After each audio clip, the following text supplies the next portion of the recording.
Oke, Balik lagi. Masya Allah, luar Hai biasa Sobat sekali. Nyunah. Luar biasa, Ya, antum sunah sekali memanah saya, dan berenang ya. saya menggabungkan dua materi tadi. Harus Oh, memanfaatkan harta dan juga iya. lifestyle. Jadi lifestyle-nya memanah dan berenang. Oh, Itu lu sudah saya jangan-jangan duduk di dedikasikan. kuda juga itu enggak? Bukan? Oh tidak. Oh, Belum berani belum, saya belum, duduk di belum kuda lengkap itu. berarti. Antum belum kafah. Belum. Emang Oh, proses, semua berproses. Ih, wih deh, Hawa udah rapi mandi banget. aja. Udah Habis sisiran junub aja. ya. Waduh, waduh. Aduh. Dia ketawanya nggak enak banget. Hey Sobat Iya. Beriman. Gimana Wak? Gue lifestyle-nya udah cocok belum? Jadi seorang muslim yang baik. Iya ampun Berenang itu dan kan, memanah. ya ampun gue tuh gemes banget tau. Gue tuh pengen segera setiap hari berenangin Dede Z. Lu Oh. tega banget bayi baru 40 hari. Udah lu mau celup-celup Justru aja. bayi itu makin kecil, makin bagus diberenangin. Oh gitu? Karena dia masih terbiasa di janin itu loh, bernapas di air. Bernapas di air. Bukan bernapas Lu di air. kira ikan?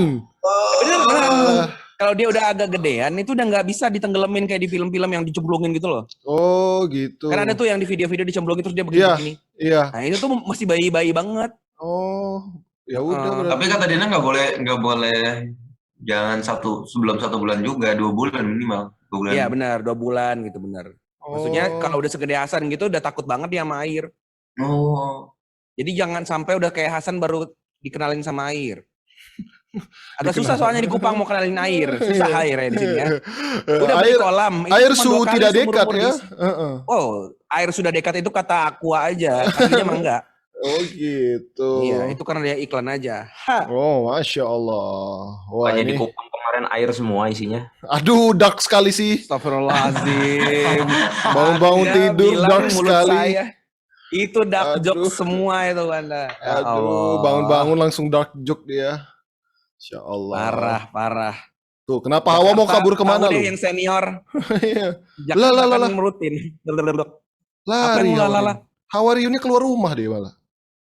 Ya biasa lah, ngeringin rambut. Ya, mobilnya masih ada enggak? Waduh, Masya Allah. Waduh, udah punya mobil baru dia? Iya. Wih. Waduh, ngomong di cluttering. Aduh. Ya mobil nggak termasuk. Oh iya, nggak termasuk ya gitu ya? Iya. Aduh. Gimana? Halo Hawa, kita lagi ngomongin Hawa. Antum. Kita lagi gibahin mobil kamu. Oh gitu? Iya, mobil kamu berapa seatnya? Ada berapa seatnya? Ada 6. Ada 6. Wah, cuma 2 dong rezekinya. Iya. Sisanya dapat hisap dong. Makanya bonceng kita dong. Makanya narik dong, narik. Iya, taksi online. Narik. Aduh. Akhirnya pematerinya udah bangun-bangun nih ya, mukanya ya, masih sembab-sembab bangun tidur. Wih, Hawan udah pakai kacamata ya. Udah serius banget. Ada 500-an. Masya Allah. Turun nih tadi 600. 500 orang. Lagi pada sahur. Turun tadi 600. Iya, lagi pada sahur. Ini pertanyaannya udah juga banyak ini dari. Padahal kalau ngelihat kita itu lebih berpahala. Kenapa? Karena lebih banyak istighfar. Astagfirullahaladzim. Kenapa? Ya, apalagi ngeliat Mas Fuad. Ih, apaan? Mereka ngomong ngeliat aku tuh ngeliatnya tuh Masya Allah gitu. Lu kira Fuad jin ibrit apa? Ini kenapa ada lalat sih? Kan sahur kan suaranya istighfar. Wabil asharihum astaghfirun. Oh begitu. Lu aja tadi. Sini kagak ngerti yang begitu. Istighfar ngelihat kejulitannya Mas Fuad. Bedain julid sama kritis. Iya. Menarik. Melihat detail-detail, mengulik fakta setajam kampak ya. Kampak gak tajam. Oh iya. Ya, buat nembang pohon. Sobat Sunnah sekalian, sekarang kita mau bacain pertanyaannya ya. Iya. Silakan Rizko, pilihkan satu pertanyaan yang kira-kira bisa kita ajukan nih kepada jangan lupa ya teman-teman, ini ada baju kita dari merchandise Yung Ngaji. Asik. Promosi benar-benar. Iya dong. Nih topi Yung Ngaji merchandise juga nih. Beli ya. Ya, jangan lupa dibeli ya. Belinya jangan cuma 1. Beli 2, lusin gitu. Nih Yung Ngaji juga ada produk lakban nih, banyak. Waduh. Mana ada. Banyak jual ATK juga ya. Tahu nih, mentang-mentang belum puasa udah bohong aja. Oke, pertanyaan pertama untuk Hawareun. Hawarion. Bang Hawa tadi kan bilang ya, kalau tugas menyampaikan informasi itu tugas ulama, sudah bukan ranahku lagi gitu ya. Terus nanti Bang Hawanya fokus untuk menyampaikan gaya hidup lifestyle aja. Apakah nggak apa-apa tuh pilih-pilih bagian begitu? Apa nggak sebaiknya menyesuaikan aja juga dengan objek perubahannya? Kira-kira gimana Bang Hawa? Oh, maksudnya dia kalau objeknya itu anak muda, dia bergaya anak muda, objeknya itu K-pop, dia ikut ngomongin K-pop gitu maksudnya ya, nyesuaiin. Iya, tidak mensegmentasi diri gitu. Apakah boleh gitu? Apa boleh tuh, Wak? Coba. Oke, yang pertama, kan kita kan bergerak kan atas arahan pembimbing ya. Pertanyaannya, aku emang dibimbing sama siapa? Kita ini di Yo Ngaji itu dibimbing sama Ustadz Felix, Ustadz Hussein. Dan untuk ranah sejarah itu yang ngerjain atau enggak yang punya tugas untuk menyampaikan itu masih front. Untuk ke kelas follow up gitu ya, misalnya memahami tentang apa itu Islam, kenapa Islam gitu, itu bukan tugasnya, itu ranahnya Mas Wimar.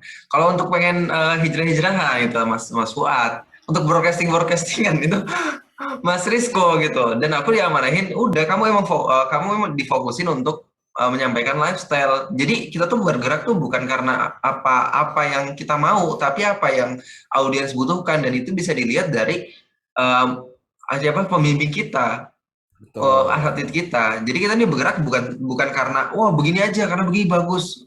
Terus kemudian kita nggak pengen dapat arahan dari senior kita gitu.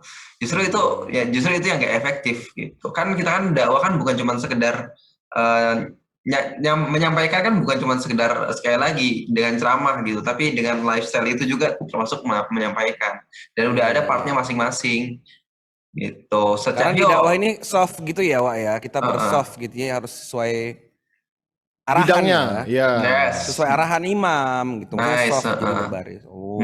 Menarik. Oh, berarti Bang Hawa itu juga mengambil bagian lifestyle itu juga atas arahan ulama, enggak sekedar. Walaupun disuruh berubah arluan lagi berubah ya, Wak ya. Iya, tergantung guru.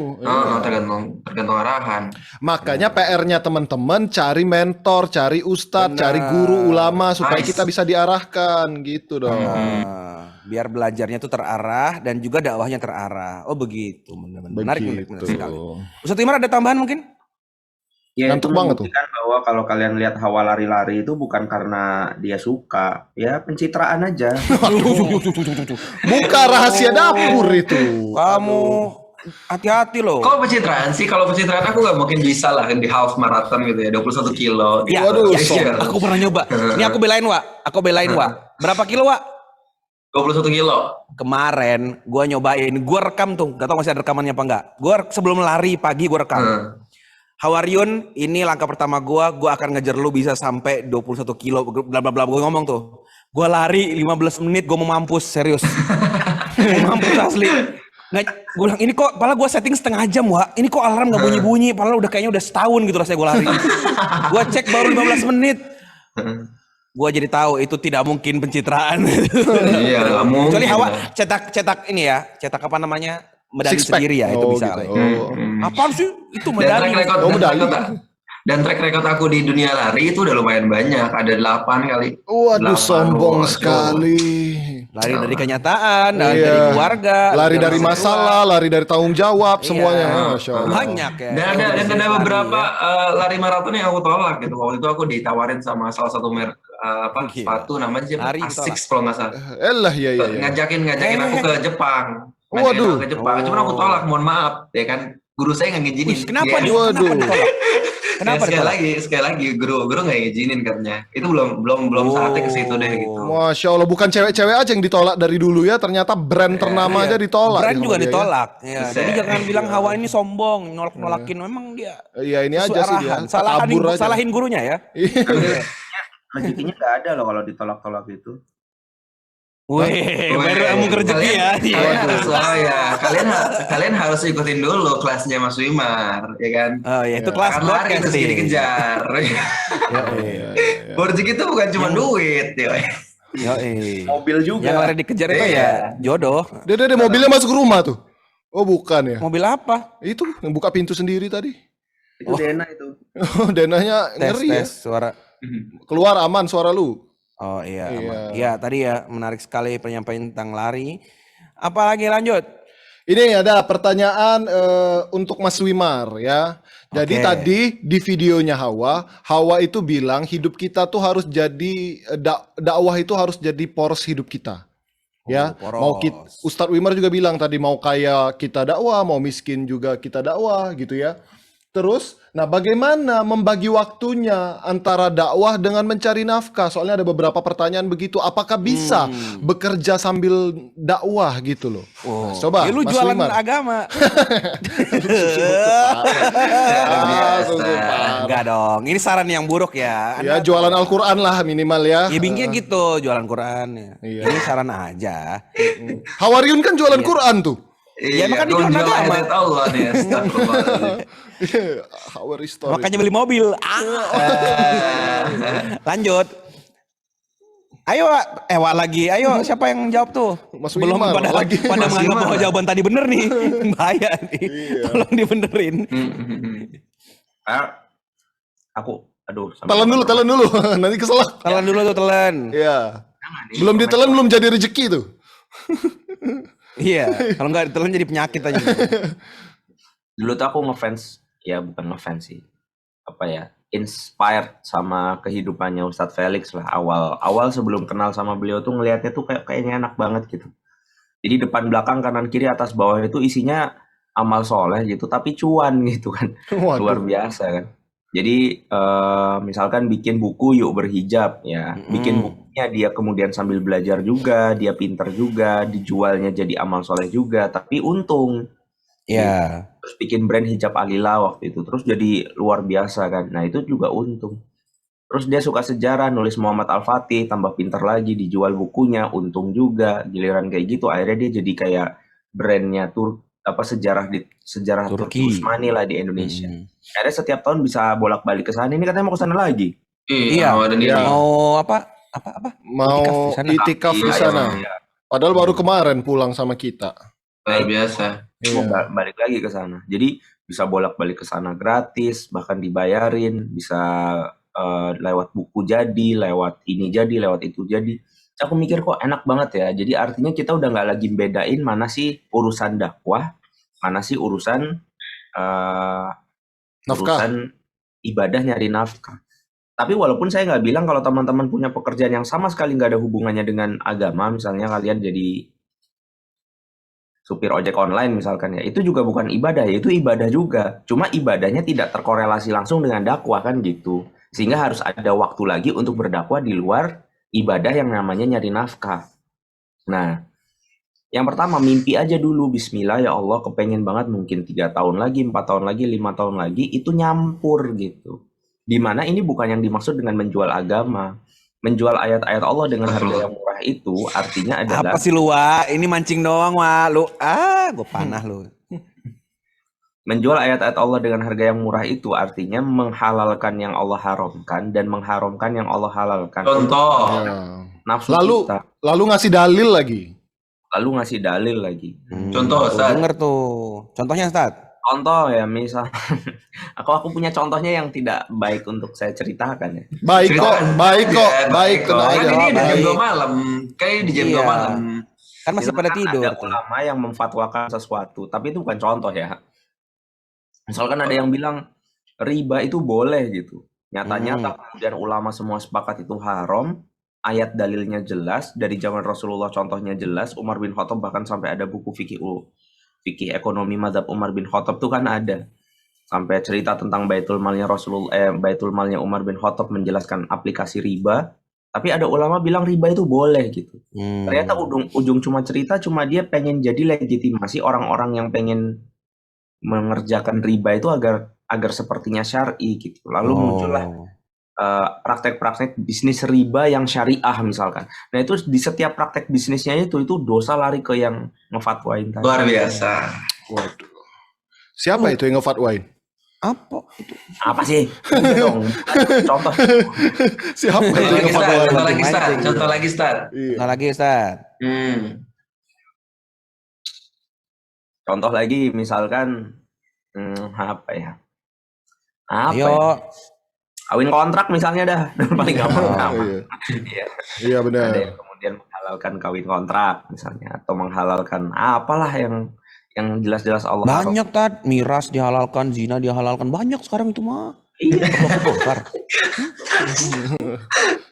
Kemudian mencari dalil legitimasi biar itu benar. Artinya di sini agama itu dipaksa untuk sesuai dengan kemauan kita, sesuai dengan kemauannya manusia, bukan manusia mengikuti kemauan agama yang Allah tuntunkan. Nah, ini jatuhnya jual agama. Oh, gitu. Teman-teman Jangan salah paham ya, teman-teman. dan teman-teman di Yuk Ngaji ini bikin kelas gitu. Karena kalau dibikinin kelas sama orang nggak bisa ngomong kita. Mendingan bikin Iya. aja. Jadi kita bisa ngomong benar-benar, yang enggak.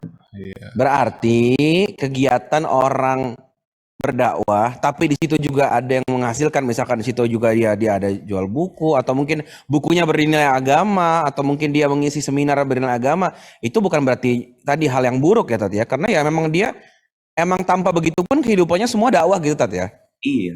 Iya. Ada orang dulu masa lalunya terpuruk gitu ya, terus dia bikin buku pernah terpuruk, dijual. Laku. Ya, Bukan terpuruk. Udah bener-bener gue bikin tenggelam. Kenapa jadi terpuruk? Jelek banget. Ini udah pernah pelampung nih, biar tenggelam lagi. Terpuruk. Terpuruk itu dari kata puruk. Tau gak puruk? Apa? Jeruk puruk. Itu puruk. Enggak, puruk itu bekas luka kan? Oh. borok. Apa? Elah jauh banget lu ah. Tahu otak lu borok. Tapi ini untuk tambahan juga, karena mungkin teman-teman itu mikirnya dakwah itu harus khotbah, harus tausiah. Belum tentu itu. Makanya apakah aku harus kerja terus harus belajar khotbah juga? Belum tentu. Bisa jadi kalau kalian kantoran, lalu di kantor kalian itu kalian mengaktifkan kajian majelis-majelis di kantor kalian gitu ya. Nah itu sudah masuk bagian dakwah. Atau minimal kalian di kantor, terus waktunya sholat kalian ngajakin teman-teman, ayo kita waktunya sholat semua gitu. Itu kan sudah bagian dari dakwah gitu kan. Yes, Makanya nice. iya, jangan dibagi-bagi. Aku nggak cocok banget ngomong begini lagi pakai topi pink begini. Aduh. Kayak Kedi lagi ngomong gitu. Iya, ini gua Kedi lagi berdakwah nih. Iya. Ya Pak, jangan mukul golep terus Pak gitu ya. Sholat, woi, sholat gitu. Iya benar. Jadi kita dakwah tuh luas. Apa? Iya, ayat tentang wala yastaru bi ayatillahi tsamanan qalila kan, jangan kamu jual ayat-ayat Allah dengan harga murah, itu kan cerita tentang ahli kitab terdahulu gitu. Dan aku baru benar-benar bisa ngebayangin betapa mengerikannya ayat ini itu setelah aku nonton salah satu film film lama banget sih, lawas banget, namanya Maryam. Film Maryam. Jadi kalau nggak salah yang buat Turki itu buat tahun berapa gitu, kameranya masih kamera kayak nggak tahu kayak pakai kamera HP zaman sekarang, bahkan lebih bagus HP zaman sekarang. Coba kamu tonton, di situ bener-bener digambarin Yahudi sama Nasrani. Iya, di situ digambarin. Iya. Ya kan? Ahli kitab terdahulu. Iya. Itu ulama-ulamanya itu bener-bener menjual ayat-ayat Allah dengan harga yang murah. Waduh. Bener-bener makanya wala yastaru bi ayatillahi tsamanan qalila itu diulang banyak banget. Karena emang bener-bener ngegunain ayat-ayat itu untuk supaya mereka jadi kaya gitu.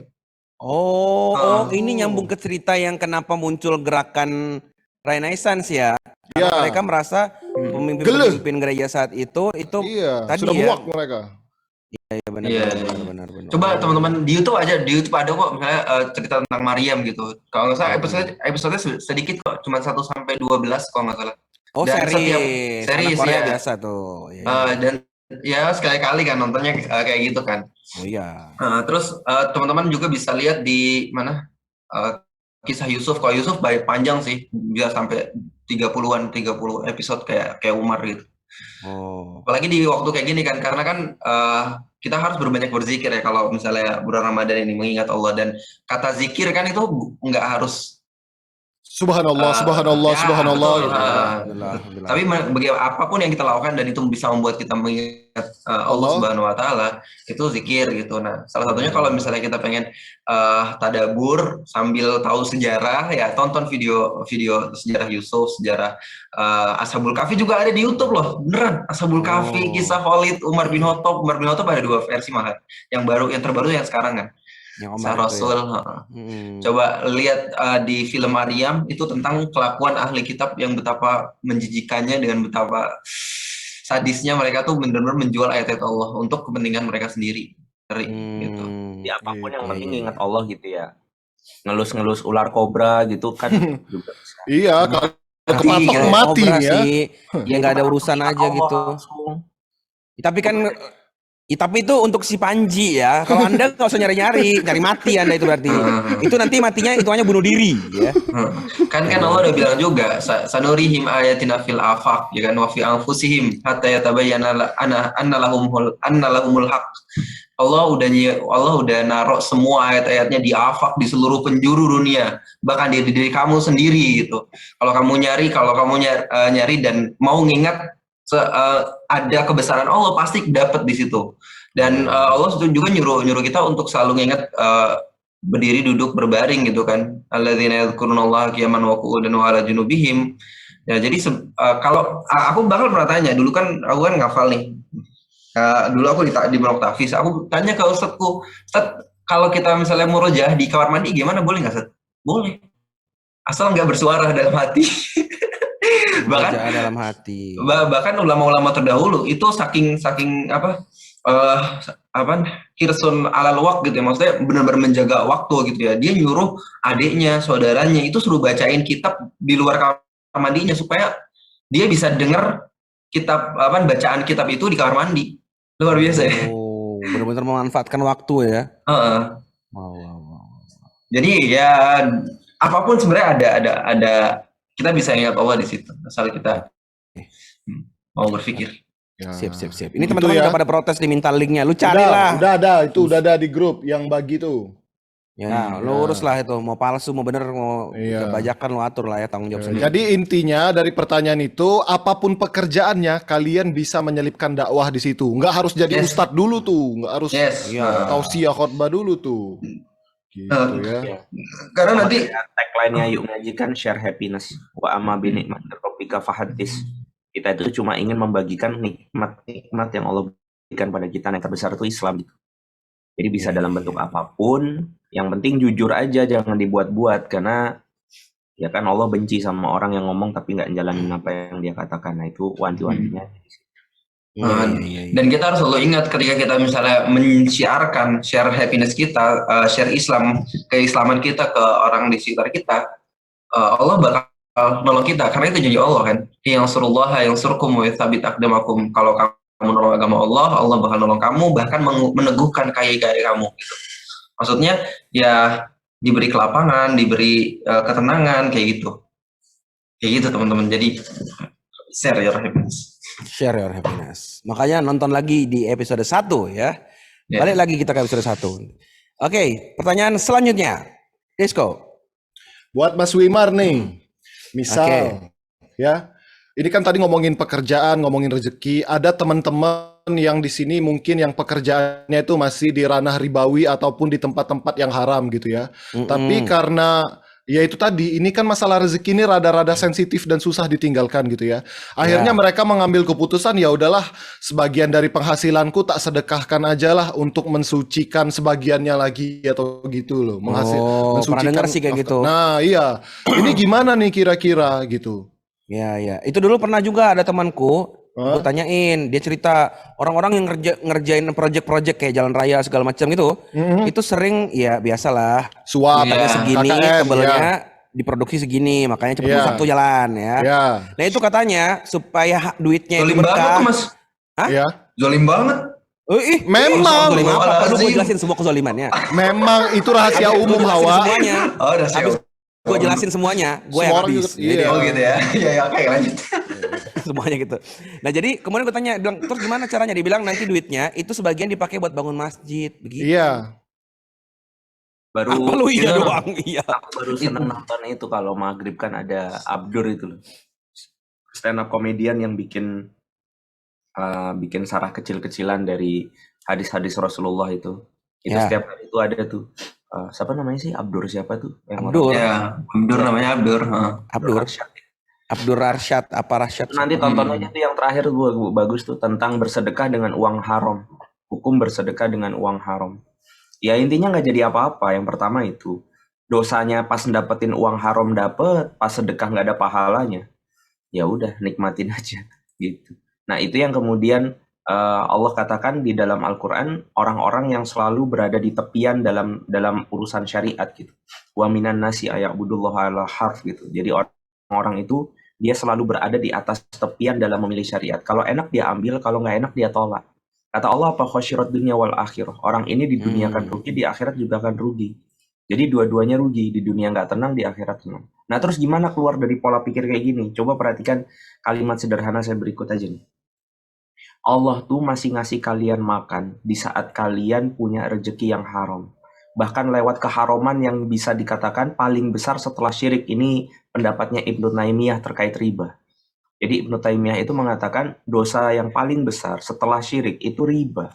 Karena tidak ada dosa yang dia temukan di mana pelaku ribanya ini sampai diperangi oleh Allah dan Rasulnya. Kan kayak gitu kan ya. Katakanlah perang terhadap Allah dan Rasulnya kalau kalian masih terus mengambil riba. Jadi kita itu ngadepin Allah sama Rasulnya. Itu kapan sih ceritanya kayak gitu? Nanti kelak di akhirat. Di yaumil akhir di mana tidak ada naungan kecuali naungan Allah, tapi ternyata orang ini dibangkitkan berhadapan dengan Allah, habis tuh orang.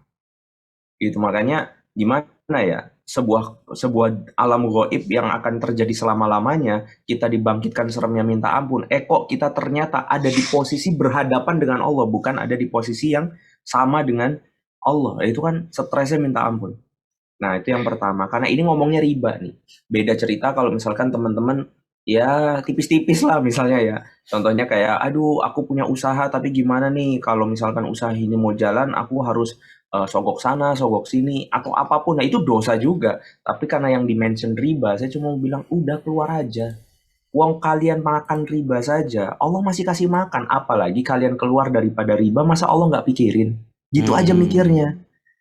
Gitu. Saya ulangin lagi ya, kita masih makan di tempat yang haram saja Allah kasih. Kalau kita mau keluar daripada keharuman itu, masa Allah nggak tanggung jawab?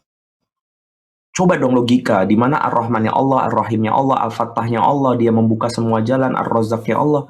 Nah, di situ kita harus jadi yakin bahwa dengan keluar dari sini, Allah akan nyelamatin kita. Gitu, makanya udah keluar aja. Kalau ini urusannya riba ya, kalau saya pribadi udah keluar aja. Tat, ini ada yang komen nih, kalau pakai ATM gitu riba juga kan, emot sedih. Tolong, tolong. Nggak semuanya bisa digeneralisir seperti itu. Iya, riba kakak. itu ya kasus tertentu, sementara bank itu kasus yang lain yang mencakup di dalamnya salah satunya riba. Tapi nggak sebang ATM. Ini ATM riba. Anda satpam riba, ini kursi riba, ini kemudian lampu riba, ini pintu riba. Nggak bisa begitu. Jadi harus dipahami bahwa riba itu apa, dosanya untuk 4 pelaku katanya, yang ngasih, yang beri, kemudian saksinya sama pencatatnya.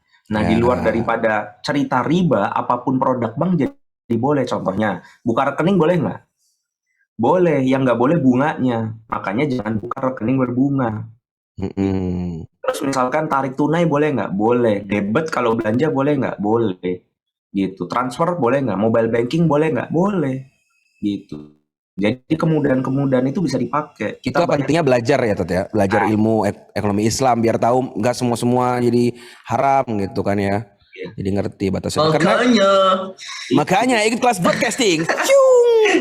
Nah, tapi ini menarik karena banyak anak-anak ini khususnya kan yang ikut di YN Academy ini kisarannya anak muda ya. Jadi dari remaja sampai pemuda ya di bawah 30 tahun.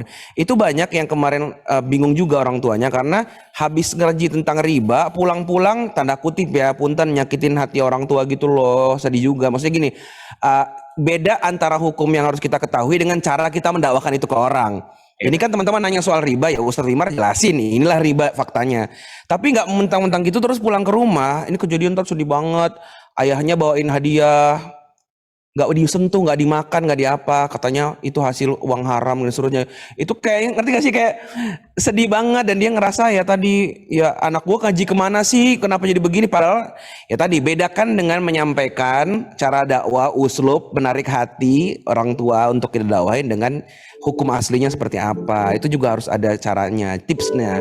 Mau tahu? Tanya Hawaryun. Ya.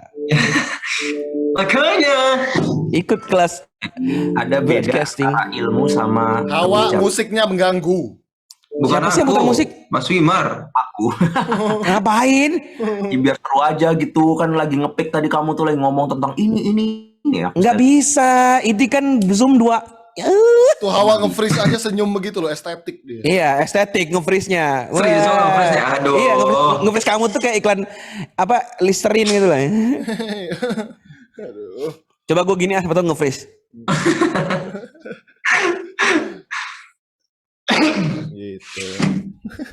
Mas Wimar ngapain? Tar. Ayo semuanya. Nge-freeze lagi, ayo. Nge-freeze, ayo. 1, 2, 3. Ah, Pegel, udah nih. pegel. Udah gua capture Pegel dah. nih. Udah. ngomong apa tadi ya? Lupa. Ya itu tadi cara menyampaikan ke orang Oh, iya. tuanya. Iya, Ada bedanya. Ilmu sama kebijaksanaan. Itu tuh beda jauh. Oh. Ilmu itu perkara untuk kita belajar mana yang hitam, mana yang putih. Kebijaksanaan itu untuk kemudian menyampaikan mana yang kemudian akan jadi baik, mana yang enggak. Jadi belum tentu ilmu yang kita tahu semua nih, ini kalau disampaikan jadinya bener. Dan jangan kalian berpikir misalkan kalian ngaji sama Ustadz Adi Hidayat, pinter banget kan? Iya. Aslinya jauh lebih banyak ilmunya yang nggak disampaikan. Karena dia tahu kapan harus menyampaikan, kapan enggak. Oh, karena bisa jadi ketika disampaikan tidak bijak gitu ya. Bukan kemudian menutupi kebenaran, bukan, tetapi Iya. kita melihat bahwa apakah orang yang sedang diajak berbicara ini bisa memahami. Yang kedua, apakah mereka kemudian sudah saatnya paham tentang itu banyak hal untuk kemudian dipikirin. Iya. Makanya nggak lantas yang namanya benar itu jadinya baik gitu. Nah, itu butuh kebijaksanaan. Likulli maqam maqal wa likulli maqal maqam. Setiap tempat ada perkataan dan setiap perkataan ada tempatnya. Bener kalau kita bilang sama orang tua pas kemudian terima hadiah, Pak, tahu nggak? Kalau Allah Ta'ala fil Quranil Karim, nah itu benar juga. Iya, cuma itu nggak baik. Nah, disinilah kemudian pentingnya kita belajar secara komprehensif. Jangan sampai ngajinya kita ini lupa kita. Iya, riba itu haram, tapi nyakitin hati orang tua itu juga haram. Tuh, dengerin tuh. Riba itu haram, nyakitin hati orang tua itu juga haram. Jelek banget sih dalam. Misalkan jenggot ini sunnah, tapi berselisih sesama muslim gara-gara urusan jenggot haram. Tidak menjaga ukhuwah itu haram. Oh. Nah, dari sini kemudian akhirnya kita butuh kemudian mengambil jalan tengah bagian. Bukan jalan tengah itu artinya mengatakan ini bukan sunnah, bukan. Tetapi jalan tengahnya salah satunya adalah memahamkan orang atas apa yang sudah dia bisa pahami. Selebihnya nggak semuanya harus dikeluarkan. Jadi bisa jadi benar. Cara yang terbaik ngelihat bapak belum paham tentang riba, makanannya diambil, terima kasih dulu, bawa pulang. Perkara setelah itu kita bisa carikan solusi yang lain sambil nyari momen, sambil cari waktu gimana cara dakwain bapak gitu. Lewat jalan yang bisa dia terima. Nice. Nice. Jangan sampai niat kita mau baik ya. Jangan sampai niat kita mau baik malah orang tuanya ngejauh ya. Masih udah terima aja, pasrah, kodok dari Allah. Coba aku keluar dulu kali ya. Nggak usah. Jangan sampai kayak gitu, bener. Iya nggak apa-apa. Gini, udah kayak lo. Nice, udah belum? Apaan? Beli mobil, beli kamera tuh, beli mikrofon. Iya, beli mobil. Tahu lu? Berarti ibaratnya kompor lu rusak, lu beli wifi. Oke, lanjut. Pertanyaan selanjutnya. Pertanyaan selanjutnya buat Hawa, tapi karena Hawa nggak muncul, buat Mas Wimar aja lah. Kita cari ya, pertanyaan buat Mas Wimar. Ini aja Mas Wimar, ini ternyata teman-teman ini, karena mungkin baru dapat materinya di kelas CN Academy, belum paham konsep utuhnya, masih banyak yang perlu penguatan lagi mengenai rezeki ini loh. Karena gimana ya caranya agar selalu yakin atas segala pemberian dan takdir Allah, bahwa itu yang terbaik untuk kita. Padahal kita ngejalanin takdir dan apa ya, skenario-nya Allah tuh udah berat banget gitu ya. Big effort banget katanya. Seakan kita ngerasa itu bukan yang terbaik sebenarnya buat kita. Gitu loh. Jadi teman-teman ini ngerasa sebenarnya aku tuh bisa lebih baik lagi kalau seandainya Allah tuh memberikan aku ini gitu loh. Ya. Oh, dia ngerasa takdir yang Allah kasih itu belum terbaik. Nggak baik. Iya. Bisa jadi begitu. Kemarin aku ya itu yang pertama, konsep rezekinya difahami secara menyeluruh dulu. Terus yang kedua, alarmnya dipakai saat jalanin kehidupan ini untuk ngedeteksi rezeki-rezeki yang kemudian sama sekali nggak ada di benak kita sebelumnya. Kayak contohnya, kemarin kita ngobrol banyak sama Alfa misalkan tentang masa kecil dia, masa kecil dia yang yang susah, masa kecil dia yang pokoknya penuh tantangan lah dari kecilnya. Tapi justru gara-gara seperti itu, Alfa ini jadi terdidik menjadi pribadi yang nggak banyak mau gitu. Jadi kalau Banyak ada ribut aja ya tapi ya. Asik. banyak bikin keributan aja sih. Yes. Maksudnya nggak banyak mau, maksudnya mau ada kasur ya bisa tidur, mau nggak ada kasur ya tidur juga gitu. Mau ada apa ya baca Quran, nggak ada apa ya baca Quran. Jadi hal-hal yang buat kita sulit karena kita selalu banyak rezeki yang sifatnya duniawi, buat Alfa jadi mudah gitu.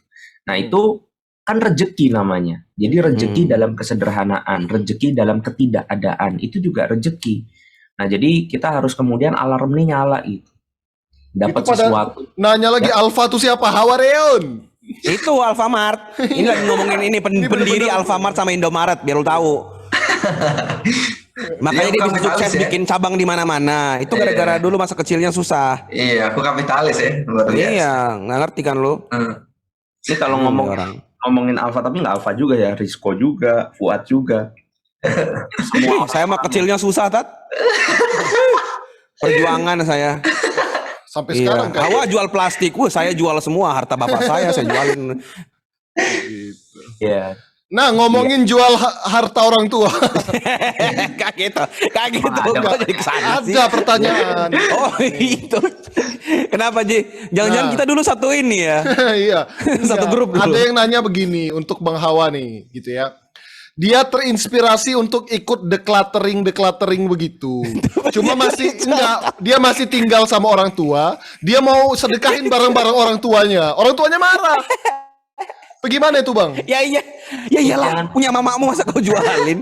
Ntar dia bingung nyari Ada kompornya hilang emas, ada panci. kulkas gitu Ada ya. yang lebih worth it dari harta orang tuamu, yaitu orang tuamu. Wah, parah, orang tuanya di ini. Parah. Barusan bilang jangan nyakitin hati orang tua. Biar nggak nyakitin hati orang tua, decluttering. Orang tuanya jadi tumbal proyek gitu ya. Aduh. Parah. Nggak gitu dong, mana sih? Gimana tuh, Wak? Boleh nggak decluttering harta orang tua? Parah banget. Ada loh yang nanya. Gimana tuh? Walaupun memang kadang orang tua suka membeli hal yang nggak perlu ya, tapi Iya. tolong. Beli Tupperware banyak gitu kan, padahal udah ada. Terus dia mau Iya, sedekahin. gue sampai hari ini nggak ngerti fungsi itu gelas-gelas yang dipajang itu untuk apa? Gelas dari Iya, Saudi, sama. gelas dari apa tuh nggak paham Iya. gue. Piring-piring yang Cina itu ya dipajang-pajang ruang tamu. Aku baru tahu loh. Ternyata perempuan suka ngoleksi kayak gitu ya. Iya, Iyalah. gue beliin oleh-oleh emak gue sumpit dari Korea, literally buat makan. Sampai hari ini dipajang di lemari. Bener-bener ditaruh lemari kaca itu, lemari yang khusus untuk majang. Udah kayak ini bagi dia tuh sertifikat. Dan apa kemarin waktu itu aku kan jalan sama Dena ya ke Turki itu sama Ustadz Felix. Terus ada jamaahnya yang nyari Starbucks untuk bisa dapat gelas Starbucks yang di Turki gitu. Turki. Iya, Jadi setiap negara ada gelas yang berbeda gitu ya. Belum Iya. tahu lah aku. Wah, luar biasa. Jadi gimana? Luar Intinya biasa boleh aneh. nggak? Jadi ya intinya yang pertama gini ya. Pasti segala sesuatu karena kita misalnya masih jadi tanggungan orang tua, harta yang masih kita gunakan adalah harta orang tua. Yang pertama yang harus dilakuin adalah komunikasiin dulu, kenapa aku pengen begini, karena begini. Nah, benar. Nah, baru setelah menurut mama gimana? Kalau menurut mama, udah kamu gak usah jualin gitu. Oh, kalau gitu ini aku sisihin aja ya, Mas. Silakan mama yang urus gitu. Tapi aku udah gak pakai ini lagi karena ini bagiku kayak nyusahin aku atau enggak keluarga nyusahin aku. Kasar juga sih. Kayak mungkin aku aku pengen yang begini bukan pengen ini itu. Ya komunikasi intinya sih gitu. Jadi emang antara anak dan orang tua tuh kan masalah terbesar kan, salah satu masalah terbesar di rumah tangga bahkan dimanapun sih itu komunikasi kan ya kalau makanya siapa Nabi Musa itu doanya Robbi syrah sadri wa yassir li amri wahlul 'uqdatam min lisani yafqahu qawli. Ya Allah, lepaskanlah kekakuan dari lisanku agar mereka mengerti perkataanku gitu. Misalnya apa sih yang membuat satu komunitas itu hancur? Mungkin salah satunya adalah miskomunikasi. Yang satu pengennya, yang satu niatnya begini, niatnya baik gitu kan. Tapi yang satu memahaminya begini, jadi seolah-olah buruk gitu. Kan itu komunikasi sama kayak kita ke istri gitu, dari anak juga ke ayah atau ke bundanya gitu. Itu kan komunikasi. Jadi kita harus bangun komunikasi kita ke orang Iya, tua iya, iya. gitu. Biar orang tua paham kita Makanya sebenarnya ngelakuin ini Al-Quran untuk itu apa sih gitu ya. Al-Quran itu ngasih contoh langsung anak yang orang tuanya Fir'aun gitu ya. Oh, Iya benar. Kurang apa itu? Kurang apa kan Jadi ya? tolong jangan suka ngegibahin sama Anda di Twitter ya. Sering banget tuh, "Ah, ibu aku begini. Heh, Anda belum punya bapak Firaun. yang kayak gimana? Yang apa? Sekolah, les, nyapu, ngepel, pas pegang HP dikit, kamu ngapain aja main HP terus gitu. Iya. Emak gua memang begitu gitu. Udah bapaknya Fir'aun anak pungut. Oh iya. Kurang apa coba Anda? Bener-bener dibuang di sungai. Sedih banget lah. Sedih banget ya Allah. Iya sedih. Sedih banget. Apalagi dikejar-kejar pengen dibunuh ya. Iya. Belum pernah kan dikejar bapak sama ibunya? Lewatin mana gitu, selokan mana gitu. Apaan lu gitu lah. Kamu dikejar siapa? Bapak gue.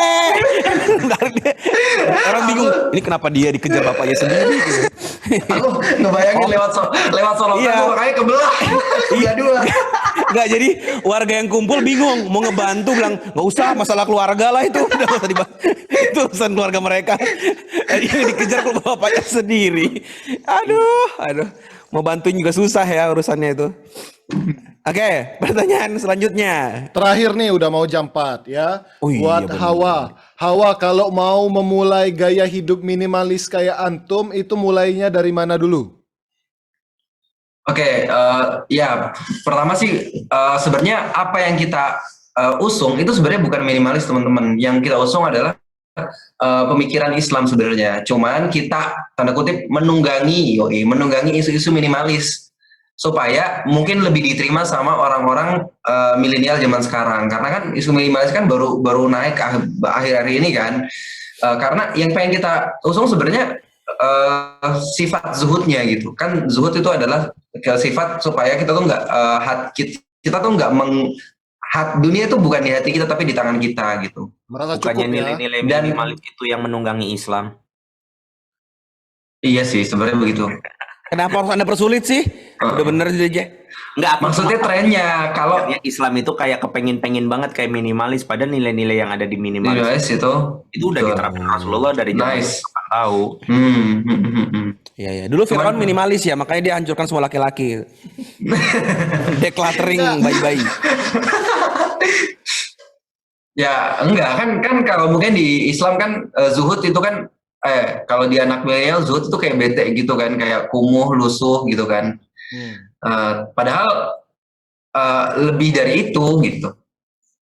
Nah, yang pengen kita usung adalah pemikiran Islamnya, lifestyle Islamnya, bukan cuma sekedar lifestyle minimalis. Bahkan kalau kita ngelihat ada orang-orang minimalis ekstrim yang dia tuh dia minimalis justru malah maksimalis. Karena kenapa? Karena dia benar-benar harus membuat semuanya polos gitu, ngerti nggak?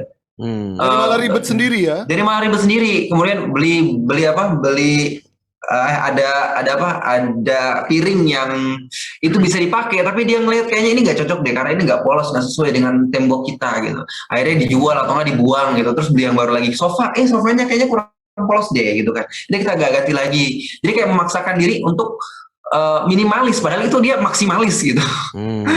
Ya, nah yang kita mungkin yang kita lihatin itu adalah sekrucut gitu ya dari apa yang dari gunung es yang terpendam di bawah gitu. Dan supaya kita memahami pemikiran Islam untuk kita bisa share, makanya ikuti Kelas broadcasting. Mungkin untuk intinya bisa gini sih. memahami. Mungkin intinya gini sih, Al, ini apa? Gimana? Inti dari minimalis Apa? itu orang tuh jadi ngerasa cukup gitu loh, Ad. Udah Yes. punya pakaian 5 lapis nih ya, udah gitu loh, nggak perlu lagi. Mau 5 lapis sih? Ya 5. Itu Dia siapa boros tahu banget. kedinginan, dia pakai Oh, iya, kaos, iya. kemeja, jaket, udah 5 lapis nih gitu ya, udahlah. Iya, luarnya kutang. Kebalik. Jadi udah ngerasa cukup. Aduh. Misal sepatu udah ada 3 nih, untuk lari ada, untuk kerja ada, untuk main ada. Oh ya udahlah, udah cukup. udah cukup. Mungkin itu intinya dari minimalis, sampai nggak harus ngabis-ngabisin harta di sesuatu yang sebenarnya kita tuh nggak perlu gitu loh. Nice. Iya, iya. Itu intinya. Dan kalau mau minimalis syaratnya harus punya dulu. Tapi kalau mau zuhud nggak harus punya. Oh gitu ya. Jadi orang minimalis itu kan dia decluttering. Kalau orang decluttering itu kan berarti kan dia udah punya banyak barang kan. Iya benar. Baru decluttering. Artinya Iya. konsep minimalis itu nggak bakal cocok sama orang nggak punya. Nggak punya, berarti bisa Pantesan gimana? aku konsep nggak bisa zuhud. clutteringnya. Ya tapi bisa zuhud dengan Oh, cara iya. tidak usah pengen macem-macem. Iya benar. Iya, udah cukup yang Kalau syukur yang ada. Islam itu mirip kayak minimalis, tapi dia bisa dilakukan oleh siapapun. Iya, itu zuhud tadi ya. Oke, terakhir buat Mas Wimar. Mas, teman-teman ini nanya, kenapa sih sulit banget di zaman sekarang ini tuh untuk menyadari rezeki itu pemberian? Oke, abis kajian ini kita paham, tapi besok-besok tuh udah ngeblank lagi. Gimana tuh? Ada apa sih sebenarnya dengan... Bukan zaman ini sih, dari dulu mah orang juga sulit. Dari dulu kan ada cerita Firaun tadi. Oh, iya. Jadi konsep rezeki itu sebenarnya konsep paling indah yang kalau terjadi dan diterapkan kita pasti mau. Siapa sih yang nggak mau rezeki dijamin Allah? Iya dong. Benar. Tapi yang jadi temboknya itu kan ego kita sendiri sama pikiran culas kita terhadap rezekinya Allah. Lawang kita tuh dari SD, dari kecil, dari bayi bahkan nggak pernah kemudian nyari rezeki Allah kasih terus. Bahkan sampai sekarang nih kita belum pernah nih, ya Allah aku pengen hari ini bisa minum ya Allah. Itu kita belum pernah minum terus tuh. Alfa aja lagi minum gitu kan. Dan itu saya yakin Alfa lagi sebelumnya nggak berdoa untuk bisa minum itu. Ya ada aja minum, ada makan, ada baju gonta-ganti terus, tempat tinggal ada, teteduhan ada. Cobalah berpikir secara objektif. Itu kan bukan yang kita cari, tapi Allah kasih. Maka kenapa kok setelah lulus wisuda jadi kita berpikirnya kalau nggak kerja mati gua gitu. Kalau nggak ada usaha gua bisa sekarat, itu kan lucu. Gitu, padahal dari kecilnya sampai kuliah lulus itu kita bisa survive, Allah bahkan memberi tanpa kita meminta. Nah, maka cobalah alarm tuh dinyala. Nah, Ini alat tuh alarm tuh. Apa itu alarm pagi-pagi tuh? Alarm dibunyiin bener. Halo Google. Jadi alarm tuh coba dinyalain biar kita bisa aware dan memahami bahwa ternyata lebih banyak rezeki yang Allah beri tanpa kita minta ya. Tapi yang jadi masalah adalah penyakitnya kita cuma berpikir rezeki itu yang kita mau. Jadi kalau dapat sesuatu yang nggak kita mau, itu kita nggak notice itu rezeki. Maka nih beberapa tips untuk teman-teman ngepahamin konsep rezeki yang gampang, yang aplikatif. Yang pertama, rendahin, turunin, atau bahkan kalau bisa ilangin datu rasa mau banyak-banyak. Sebisa mungkin. Nggak usah banyak mau. Kemudian yang kedua, berarti syukuri yang ada. Ya, hidup adalah perjuangan. salah, hidup adalah anugerah. Ada lagu lain. Gagal dia ngeprank. Prank gagal. Jadi yang pertama, apa tadi? Hidup Jangan anugerah. menyerah. Syukuri ya. Jangan menyerah. Jangan menyerah. Ini bukan ini bukan ngebaca playlist album. Oh, gitu. Kamu jangan menyerah. Turunin maunya, Syukurin maunya. Syukuri apa yang ada. Bahwa kalau cuma untuk urusan yang kita butuhkan, Allah tuh pasti jaga, pasti ada. Nah, dari sana yang ketiga, kita jadi punya space untuk kemudian beramal soleh, kita bisa dakwah, kita bisa apa. Karena apa? Kita udah nggak lagi ribet mikirin rumah harus punya, sekolah harus di tempat terbaik, kita nggak mikirin nanti kita harus pengen dapat beasiswa ini, beasiswa itu. Bukan berarti nggak boleh, tapi kalau bisa ya dikejar, kalau nggak ya nggak usah ngoyo. Toh hidup ini nggak untuk kemudian dapetin beasiswa.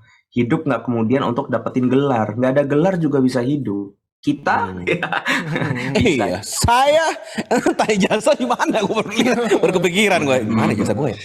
ya jadi Gue kayak nanya gitu ya. Iya, aku pengen nambahin dikit kali ya. Jadi Boleh. apa yang aku pelajari gitu ketika kita dari dalam psikologi Islam kan manusia itu kan punya dua aspek. Ada namanya hajatul dawiyah, ada namanya gorizah gitu ya. Ya. Kalau gorizah kan ada tadayun, nau sama bako. Terus kemudian kalau hajatul dawiyah tuh makan, BAB sama tidur gitu. Nah, kalau misalnya kita udah punya maksudnya kalau kita udah bisa makan terus kemudian kita BAB, tandanya kita sehat gitu ya. Terus kemudian tidurnya juga beratap, itu udah cukup gitu. Itu nggak bakal buat kita mati kok.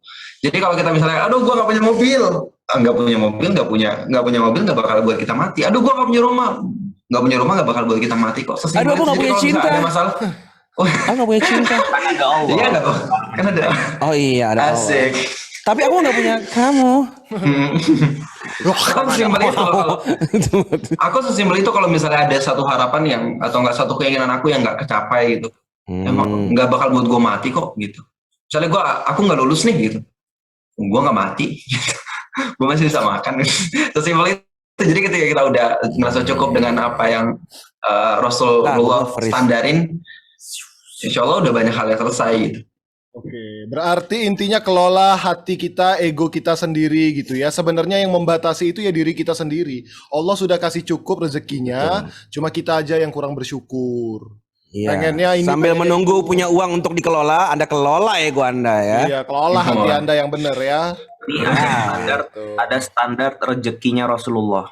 Dimana kalau standar ini terpenuhi, Rasulullah mengatakan seakan-akan dunia itu terkumpul untuk kalian. Kata Rasulullah, man asbaha minkum aminan. Barang siapa di antara kalian yang mendapatkan rasa aman di rumahnya, di lingkungannya pada hari itu, kemudian diberikan kesehatan badan, punya makanan pokok di hari itu di rumahnya, seakan-akan dunia telah dikumpulkan pada dirinya. Jadi standar yang bikin Rasulullah tenang itu, hari ini tahu tidur di mana, punya makanan untuk dimakan hari ini, badan sehat, maka itu kata Rasulullah sudah cukup, nggak usah mikirin besok, segitu aja sudah cukup. Nah ini sikap untuk kemudian harus kita kejar ya. Mungkin kita nggak bakal nyampe ke sana, nggak tahu nggak bisa apa nggak ya, nyampe ke standarnya Rasulullah. Tapi minimal oke lah kita lebihin aja karena mungkin manusiawi. Kalau Rasulullah kan mungkin Nabi, ya udah kita turunin aja. Minimal kita tahu lah buat bulan ini masih ada. Ya sudah kalau buat bulan ini masih ada, sisihin waktu sisanya untuk dakwah, sisihin waktu sisanya untuk belajar, sisihin waktu sisanya untuk ngebangun sesuatu yang lain. Gak cuma mulu ngejar lagi. Karena itu never ending story, nggak ada habisnya. Luar biasa.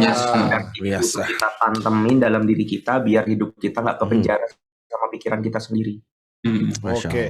Karni Ilyas silakan ditutup. Baik. Mungkin harus dibiasakan hidup keras juga kali ya Mas. Woi, ini Karni Ilyas sudah menutup ini. Sorry. Kita belum sahur ini, woi. Oh, yes, nice baby. Baby. Itu baby lu tidur kagak itu? Tidur alhamdulillah. Tadi bangun sih jam 11, jam 12, jam 1, jam 2. Silakan Karni Ilyas. Karni Ilyas mau nutup nih. Yes. Keinginan yang paling sulit bagi manusia adalah keinginan tanpa iman. Fuad Naim, kita break sejenak. Terima kasih. Sampai jumpa lagi pekan depan. Itu dengan doa kafatul majelis. Ini Karni Ilyas beriman ya. Itu Karni Ilyas apa Doraemon itu ya? Mari kita tutup acara ini dengan doa kafatul majelis. Subhanallah. Ini Doraemon beriman ya. Oke teman-teman sobat beriman, sampai jumpa lagi besok. Nanti ya, hari ini jam 8.30 WIB malam. Ya, jangan lupa ya. Bareng Ustadz Hussein dan Ustadz Felix. Wah, ini finalnya nih. Puncak. Ini final, ini grande ya. Siapkan diri Anda. 9 bukan pagi kan? Malam. Oh ya malam ya. 8:30 soalnya kan kalau malam kan 20.30 WIB. Ya. Iya, saya cuma pesan sama teman-teman tolong Ustadz Hussein ditanya. Ya. Tolong Namanya juga ditonton videonya ya, videonya ditonton dengan yang baik. Iya. Jangan diacuhkan, tolong ya. Ya. Catatannya jangan di idem gitu enggak, catat yang benar ya. Hormati bos kami, hormati. Iya, tolong. Hormati. Bagi barang siapa yang tidak menghormati tidak lulus UN Academy. Ya, harus dihormati. Ya, barang siapa, bukan barang saya, barang siapa. Baik, kita tutup. Assalamualaikum warahmatullahi wabarakatuh. Kafaratul majelis sudah belum tadi? Udah. Tinggal ikut doa tadi lu. Udah, beruan. Dadah. Bye. Selamat sahur teman-teman semua.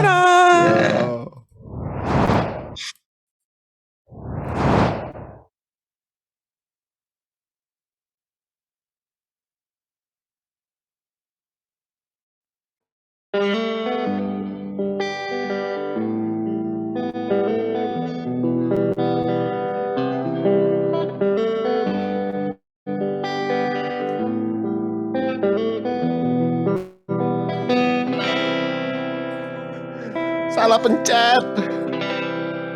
Mencari